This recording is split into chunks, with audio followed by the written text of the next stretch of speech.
Hi, my name is Randy Siebold, a Vice President of Education at Weimar Center for Health and Education, and I am sitting with Susan Pellandini. How are you doing, Susan? Okay. Good. Glad you're taking some time to come in. We just like to introduce you a little bit and get a sense for who you are. And we first crossed paths quite a few years ago when your dad was pastoring in Edmore, Michigan, and my wife and I were teachers of the youth Sabbath school, and you were one of those vibrant youths in that Sabbath school, so that goes back a few years. Yep.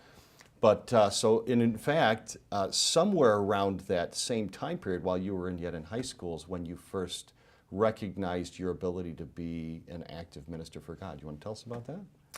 Yeah, in between the school years, during the summer, I would work at Camp Asable, and when I became a counselor, and you know, the girls were like, "Oh, you're my mom this week," and I just sensed that Jesus was using me as an individual.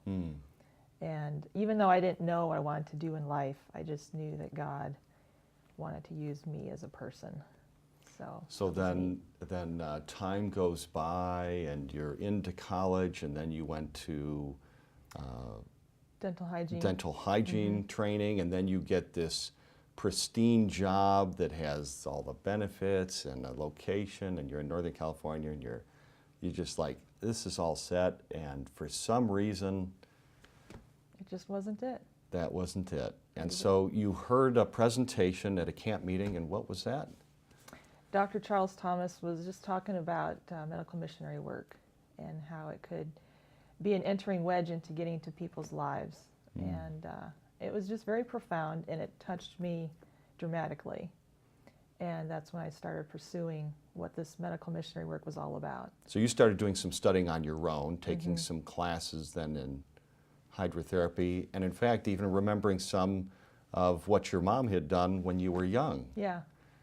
And that great nurturing thing that comes. I remembered what she did to me, and I was like, oh, this is what, you know, medical missionary work is about, just using simple remedies, simple methods that work with the body for healing. And you know, someone could not be a believer in Jesus, and yet they have a need because they're sick, and you show them compassion. You show them this little thing that they can do, and it just helps to win their confidence, and then they trust you, and then that's when you can start sharing about what the Lord can do in their life. Amen. And so you found hydrotherapy to be effective. So where did you start to see the reality of that? When I took some classes from Dr. Thomas, these 3-week stints of classes, my classmates were actually sick. And instead of just doing a dry run, I was actually doing therapy, and I saw it work. And I was like, wow, this is neat. So that was my first experience with it, besides being a child. Yeah, I was actually doing it in school. And then you get into working with a clinic and with some physicians and starting to do this more full-time, and the massage therapy comes into that as well, and let's unpack that a little. Okay, we were working in a facility similar to New Start, like here at Weimar, and hydrotherapy massage was a major component of the healing process for our patients. And so when we would come to rounds and talk about patient care, hydrotherapy massage was a big part of patient care. And every person in those rounds believed in that method, and we saw it work with our patients. All these people with chronic degenerative diseases are just leaving, not using medication, and they're walking or running or you just saw a lot of feeling miracles. Great. Yeah, they were miracles. You're a believer in this process. Yeah.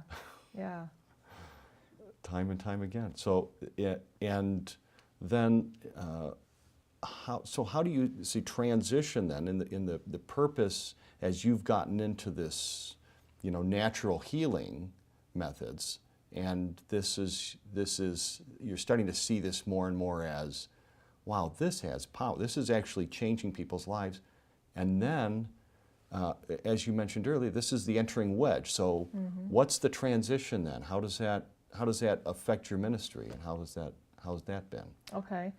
So when we were working at this lifestyle center, there was a university that asked some of us staff to come and teach these methods to their nursing students. Wow.